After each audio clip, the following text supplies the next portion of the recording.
জয় নিতাই গৌর হরি বল।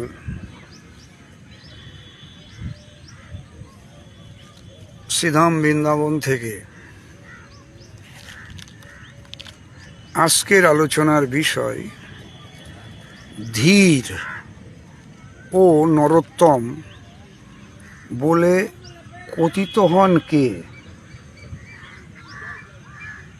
ধীর ও নরোত্তম বলে কথিত হন কে?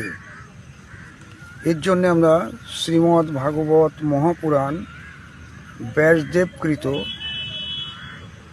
তার প্রথম স্কন্ধ 13 অধ্যায় 25 এবং 26 নম্বর শ্লোকের সাহায্য গ্রহণ করেছি।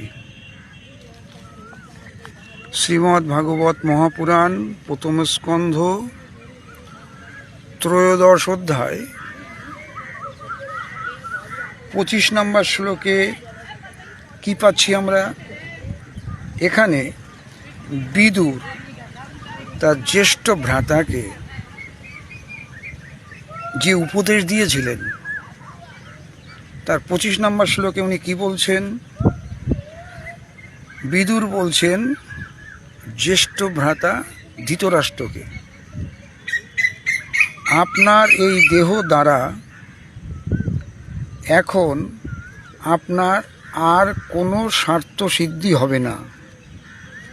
এর প্রতি আসক্তি ছাড়ুন, মমতার বন্ধন ছেদন করুন। যে ব্যক্তি সাংসারিক বিষয়ে আসক্তি পরিত্যাগ করে অন্যের অলক্ষিতে অর্থাৎ অরণ্যবাসী হয়ে নিজের দেহ ত্যাগ করেন, তিনিই ধীর।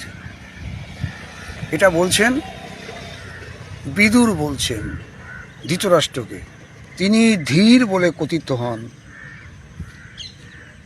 নিজের বুদ্ধি বলেই হোক বা অন্যের উপদেশেই হোক, যিনি এই সংসার দুঃখময় এই জ্ঞানের প্রভাবে বৈরাগ্যবান হয়ে নিজের মনকে বশীভূত করে শ্রীহরিকে হৃদয়ে স্থাপন করে সন্ন্যাস গ্রহণের উদ্দেশ্যে প্রব্রজ্যা গ্রহণ করেন, তিনি নরোত্তম।